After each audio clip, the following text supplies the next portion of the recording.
आप सभी साथियों को नमस्कार है। अमूमन पूरी दुनिया के अंदर हर देश में बड़े बड़े माफिया अपराधी गुंडे बदमाश हुआ करते हैं। जैसा कि आप भारत में भी कोई किसी प्रदेश का माफिया, कोई किसी प्रदेश का गुंडा, ठीक इसी तरह एक ऐसा तस्कर, एक ऐसा माफिया पैदा हुआ जिससे बड़ा माफिया आज तक दुनिया में कहीं कोई भी पैदा नहीं हुआ। आज मैं उस माफिया की कहानी आप लोगों को सुनाने जा रहा हूं। दक्षिणी अमेरिका का एक देश है कोलंबिया। कोलंबिया का रहने वाला एक कोकीन तस्कर, जो दुनिया का सबसे धनवान, सबसे धनी, सबसे प्रभावशाली, प्रभुत्व वाला और भिन्न भिन्न प्रकार से साहसपूर्ण अपराधों को जन्म देने वाला यह माफिया दुनिया का सबसे धनवान माफिया बना, जिसे 1989 में अमेरिकी पत्रिका फोर्ब्स ने एक लिस्ट जारी किया और लिस्ट जारी करने के बाद इसी माफिया को दुनिया का 7वां सबसे धनवान व्यक्ति घोषित किया। उस वक्त इसकी प्रॉपर्टी तकरीबन $30 बिलियन थी, यानी कि भारतीय मुद्रा में अगर उसकी तुलना की जाए तो 16 खरब रुपए की संपत्ति उसके पास थी 1989 में। कोलंबिया का यह ड्रग्स माफिया, ड्रग्स का डॉन था ये, जो पूरी दुनिया के 80% भूभाग पर अपने कोकीन की सप्लाई करता रहा और इसको करने के लिए वह बाकायदे हवाई जहाज खरीदता था और हवाई जहाज से भी कोकीन की सप्लाई उसने किया। पनडुब्बियां खरीदा उसने और पनडुब्बियों से दुनिया में सप्लाई किया। यहां तक कि कोकीन की सप्लाई में उसने हवाई जहाज के पहियों में भी कोकीन भर करके दुनिया के अन्य देशों की तरफ उड़ान भरने वाले हवाई जहाजों से वह कोकीन की तस्करी करता रहा और पूरी दुनिया उसका कुछ नहीं बिगाड़ सकी। ऐसा माफिया डॉन था कोलंबिया का पाब्लो एमिलियो एस्कोबर। इसका जन्म 1949 में कोलंबिया के रियन एग्रो शहर में हुआ। यह 3 भाई था। पिता बहुत गरीब थे। गरीबी का आलम यह था कि जब यह बचपन में विद्यालय में पढ़ने गया तो उसे स्कूल से इसलिए निकाला गया कि उसके पैरों में जूते नहीं थे, और जब किशोरावस्था की तरफ आया, जब उसे कॉलेज में पढ़ाई करनी थी तो उसके पास फीस के पैसे नहीं थे, लेकिन आपराधिक गुणों से भरा हुआ था और उसके आपराधिक कारनामे 18 वर्ष की आयु में ही शुरू हो गया। वह जब 18 वर्ष की उम्र का हुआ तो कोलंबिया के मेडलिन शहर में वहां के कब्रिस्तानों में जो चर्च थे, चर्च के पादरी थे जो कि ईसाइयों के कब्रिस्तान हुआ करते थे, उन कब्रिस्तानों में वह जाता था और कब्रिस्तानों में लगे हुए नक्काशीदार खूबसूरत पत्थरों की वह चोरी करने लगा। उन्हें चुराता था, उठाकर ले जाता था, और उस समय मेडलिन शहर के जो तस्कर हुआ करते थे, जो धनवान व्यक्ति हुआ करते थे, वह सारे लोग इसका पत्थर खरीद लेते थे और इसे पैसे दिया करते थे। चोरी, छिनैती, छीना छपटी, गुंडई, मारपीट करना, यह उसकी आदत में शुमार था। ऐसा करना उसका शौक था और यह करते करते इतना मनबड़ हो गया कि वह बैंकों के सामने खड़ा रहता था और बैंकों से जब लोग पैसा निकाल करके अपने घर की तरफ जाते थे तो वह उनका पीछा करता था और बीच रास्ते में उनका पैसा भी छीन लेता था। यही नहीं, उसके आपराधिक वारदातों का आलम यह था कि उसने मेडलिन शहर के एक बिजनेसमैन का 18 वर्ष की उम्र में ही उसने मेडलिन शहर के एक बिजनेसमैन का अपहरण कर लिया और अपहरण करने के बाद उस व्यापारी से उसने $1,00,000 फिरौती के रूप में लिया और तब उसे छोड़ा। यह था उसका कारनामा। वह अपने इसी खूंखार कारनामों से धीरे धीरे मनबड़ बनता गया और बनते बनते वह जो है मेडलिन शहर के आसपास उसे कहीं से यह जानकारी लगी कि कोकीन की तस्करी होती है और कोकीन जैसा ड्रग्स जिसकी तस्करी की जाती है और इसमें काफी ज्यादा पैसा है।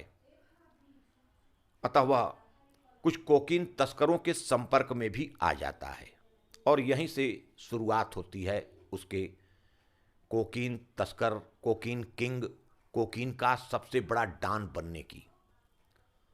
कहा जाता है कि कोकीन किंग बनने की चाहत में अब वह मेडलिन शहर के बड़े बड़े तस्कर माफियाओं से मिलने लगा। उस समय का एक तस्कर माफिया जिससे उसकी मुलाकात, जिसके लिए वह काम कर रहा था, किसी बात पर उस खूंखार कोकीन माफिया से, तब यह 20 साल का ही था, इसकी तकरार हो जाती है और खुद उसी के अड्डे पर उस कोकीन माफिया की हत्या कर देता है और यह उसके जीवन में हत्या की पहली वारदात थी। और 14 किलो कोकीन लेकर वह वहां से निकल जाता है और निकलने के बाद फिर वह पीछे मुड़कर कभी नहीं देखता है और अपने कोकीन के कारोबार में लिप्त होता चला जाता है। हत्या की इस घटना से कोकीन की तस्करी में जुड़े लोगों में, कोकीन की तस्करी की दुनिया में कोलंबिया का जो साम्राज्य था उसमें इस बात की चर्चा आम हो जाती है कि मात्र एक 20 साल का लड़का उतने खूंखार कोकीन तस्कर की हत्या उसने कर दिया, लिहाजा अन्य कोकीन तस्कर भी इसका लोहा मानने लगे और इसका साम्राज्य फलने फूलने लगा, बढ़ता गया और बढ़ता ही गया। ऐसा कोकीन माफिया पाब्लो एमिलियो एस्कोबर था। पाब्लो एमिलियो एस्कोबर की कुल संपत्ति फोर्ब्स पत्रिका के अनुसार $30 बिलियन थी, यानी कि 16 खरब रुपए थी। यह कोकीन का सप्लायर था। दुनिया के 80% देशों में यह कोकीन की सप्लाई करता था। एक एक दिन में वह 14-15 टन कोकीन की सप्लाई करता था। एक पुड़िया की नहीं, 14-15 टन कोकीन की सप्लाई वह कर देता था। उसके एक दिन की कमाई लगभग 400 करोड़ रुपए थी। एक दिन की कमाई 400 करोड़ थी। जिसके पास इतनी ज्यादा कमाई होगी, 400 करोड़ रुपया जब प्रतिदिन अगर आने लगे तो वह पैसा रखा कहां जाएगा? उसका पैसा बैंकों में नहीं जाता था। वह अपना पैसा रखने के लिए बड़े बड़े माल गोदाम बनवा रखे थे।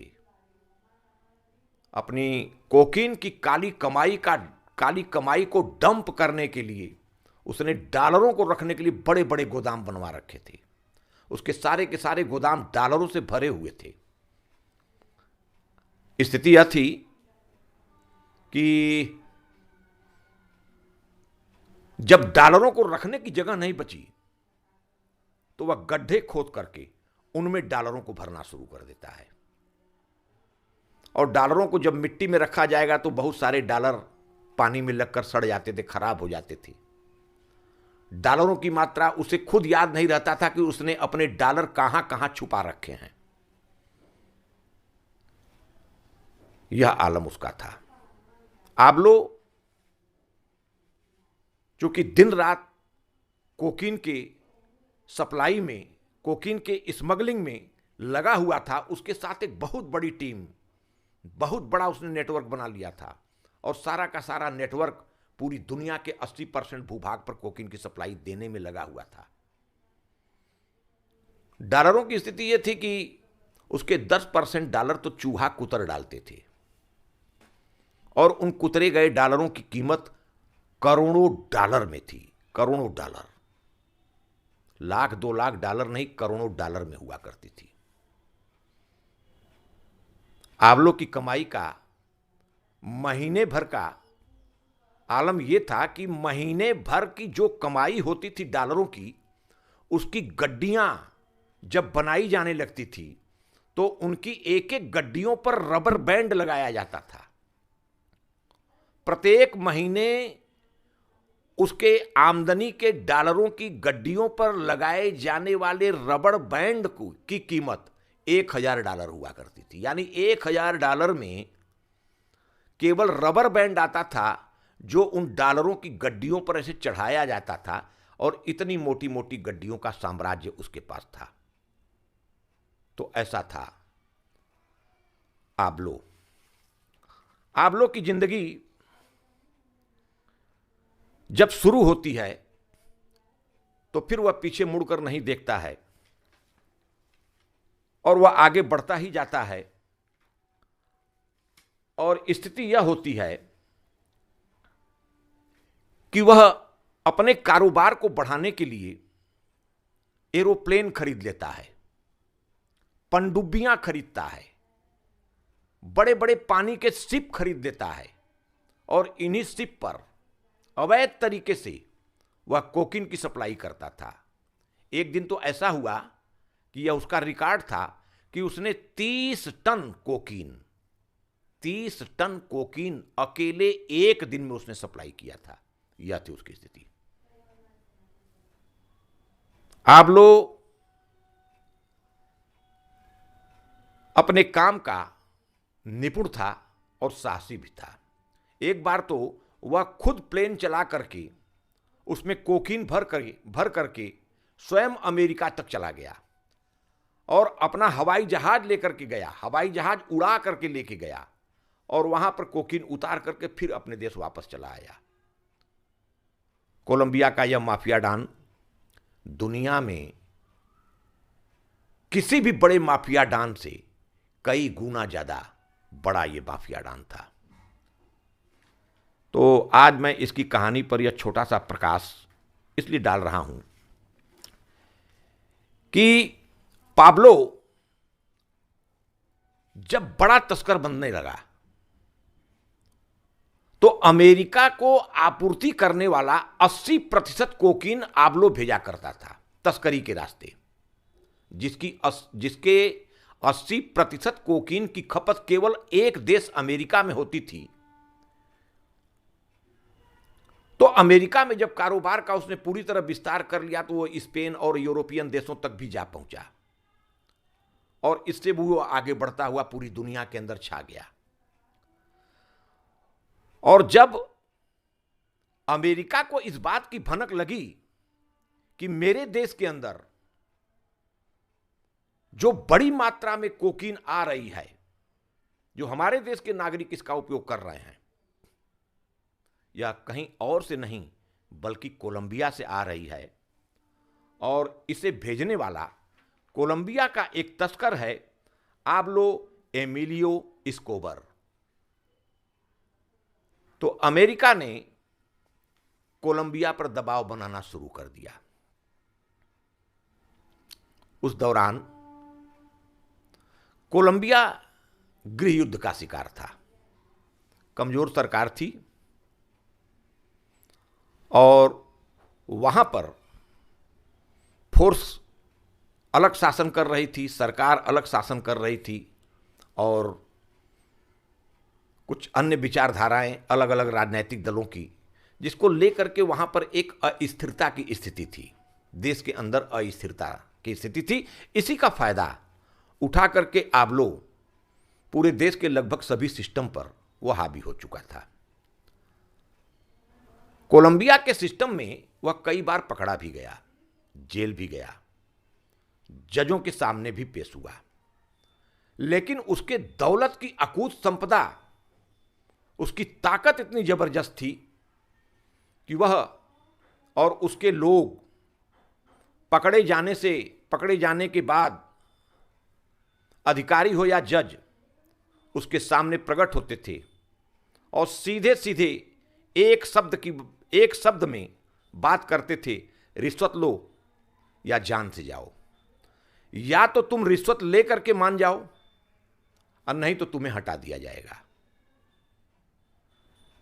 यह भय एक ऐसा भय था कि वहां के अधिकारी वर्ग और कई जजों में इतना भय व्याप्त था कि कई लोग समझौता कर लेते थे और जो नहीं कर सके वह दुनिया से उठा दिए गए।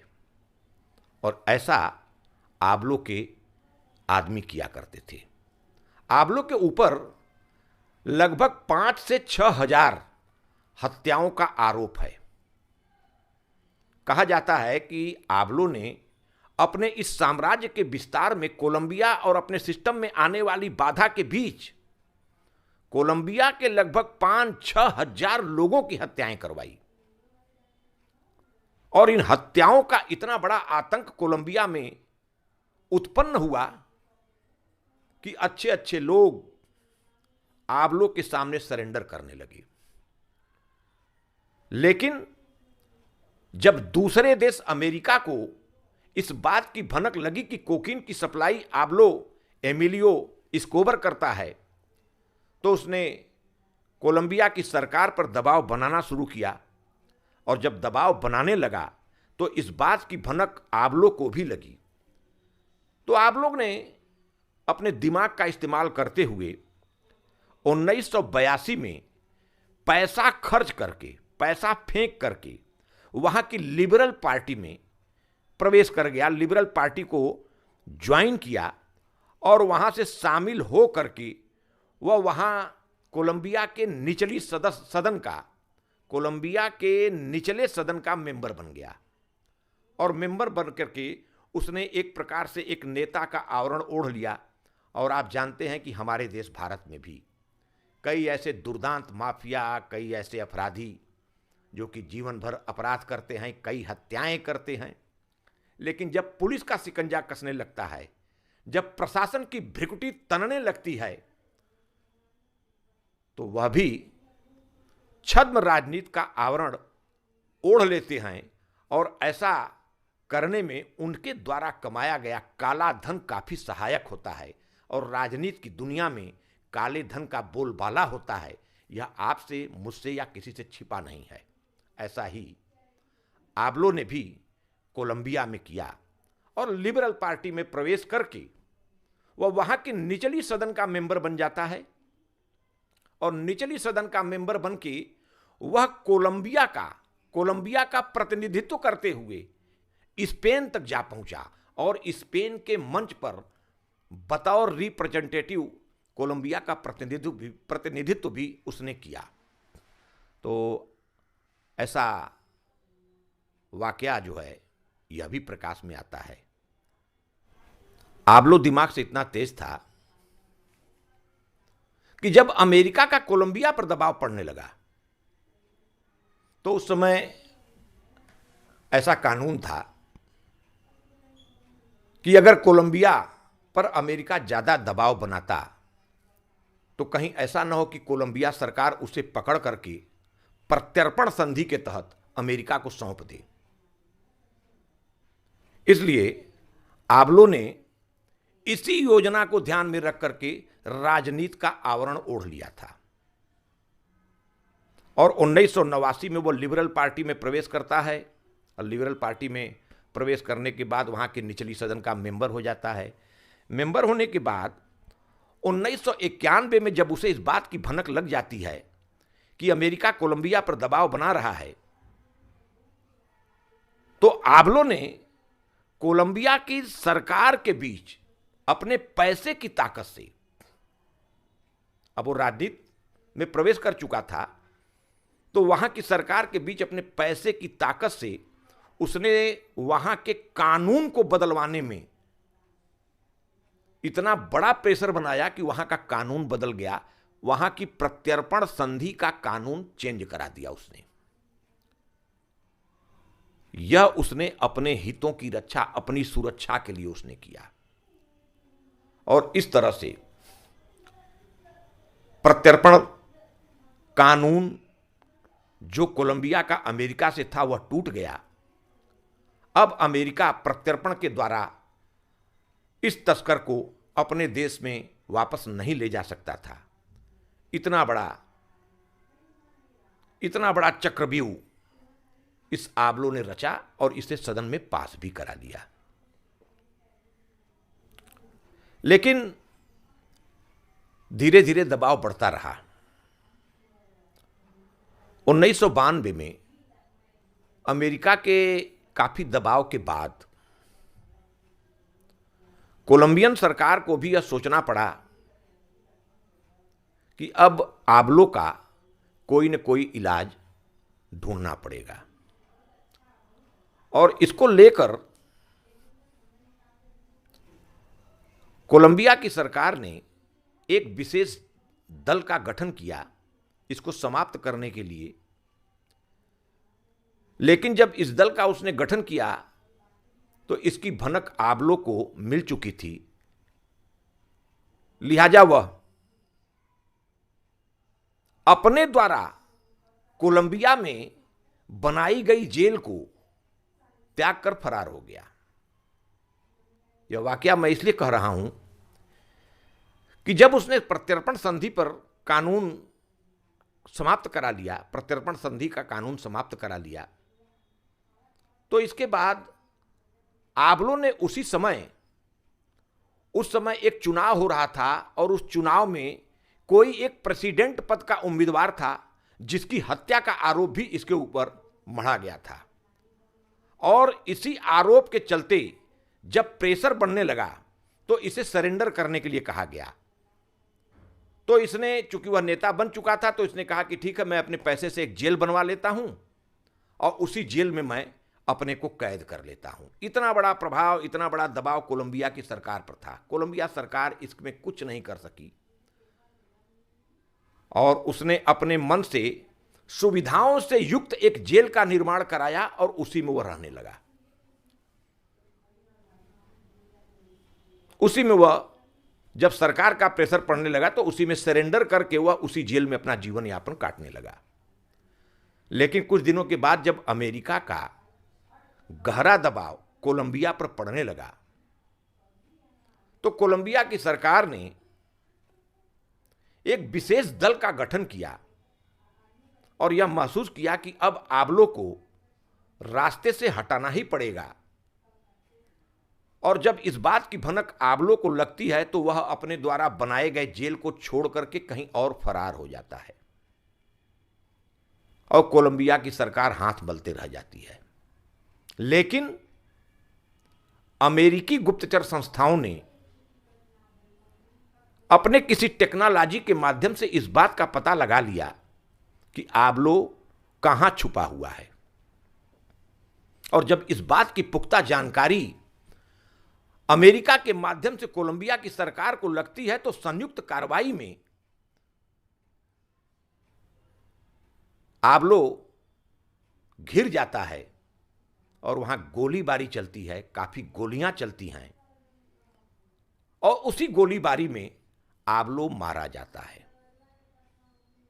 जब आबलो मर जाता है तो सैनिक, सिपाही, पुलिस उसकी शिनाख्त करती है, उसकी पहचान करती है और पहचान करने के बाद वह यह पाया जाता है कि कान के आसपास कहीं उसे गोली लगी है जिसमें वह मर गया, जिसके कारण वह मरा। और जब उसकी शिनाख्त हो जाती है तो उसे दफना दिया जाता है।